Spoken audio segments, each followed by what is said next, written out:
ఇది సభ్య సమాజం సిగ్గుతో తలదించుకునేటువంటి సందర్భం. అసలు ఇట్లా ఉంటారా, సమాజంలో ఇట్లా కూడా ఉంటుందా వ్యవస్థ అనేది మనకు ఆలోచించాలి. బాలికపై బాబాయ్ అఘాయిత్యం, బాధితురాలి తల్లితోనూ వివాహేతర సంబంధం, ఆమె ప్రోద్బలంతోనే మైనర్పై పలుమార్లు లైంగిక దాడి, గర్భం దాల్చడంతో తొర్రూరులోని ప్రైవేట్ ఆసుపత్రిలో అబార్షన్, చైల్డ్ లైన్ విచారణలో వెలుగులోకి సంచలన నిజాలు అంటూ చూస్తున్నాం. ఇక్కడ ఇది నిన్న కాలోజీ టీవీ దృష్టికి వచ్చింది. అక్కడ ఉన్నటువంటి మొత్తం సమాచారాన్ని కూడా కాలోజీ టీవీ తెప్పించుకునేటువంటి ప్రయత్నం చేసింది. మరీ దారుణమైనటువంటి సంఘటన. మరిది వయసు అయ్యేటువంటి వ్యక్తితోని లైంగిక సంబంధం పెట్టుకుంది వదిన. తనేం చేసిండు, ఆ బిడ్డ వరుస అయ్యేటువంటి వ్యక్తికి కడుపు చేసిండు. మరీ దారుణమైనటువంటి సంఘటన. 16 సంవత్సరాల అమ్మాయికి జరిగినటువంటిది.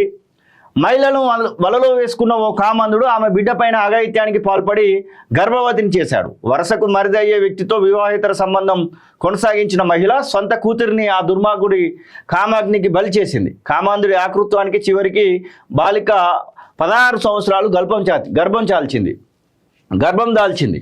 మహబూబాబాద్ జిల్లా తొర్రూరులోని అమ్మ ఆసుపత్రిలో బాలికకు అబార్షన్ చేసిన కేసు విచారణలో దారుణమైన నిజాలు వెలుగు చూశాయి. మహబూబాబాద్ జిల్లా నరసింహులపేట మండలంలోని ఓ గ్రామానికి చెందిన దంపతులు విభేదాలతో వేరువేరుగా ఉంటున్నారు.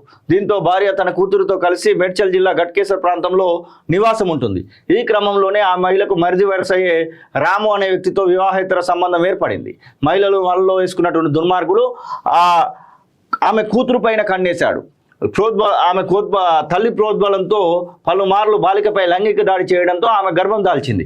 ఈ దారుణాన్ని బాధిత బాలిక కొద్ది రోజుల క్రితం అమ్మమ్మకు తెలిపింది. దీంతో బాలికను తొర్రూరులోని అమ్మ ఆసుపత్రిలో అబార్షన్ నిర్వహించారు.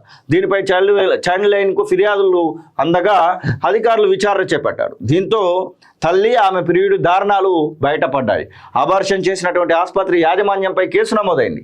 బాలికపై లైంగిక దాడి చేసిన రాము, సహకరించిన బాలిక తల్లిపై రేపు అలాగే ఫోక్సో కేసులో నమోదు చేసినట్లు తొర్రూరు సిఐ గణేష్ వెల్లడించారు.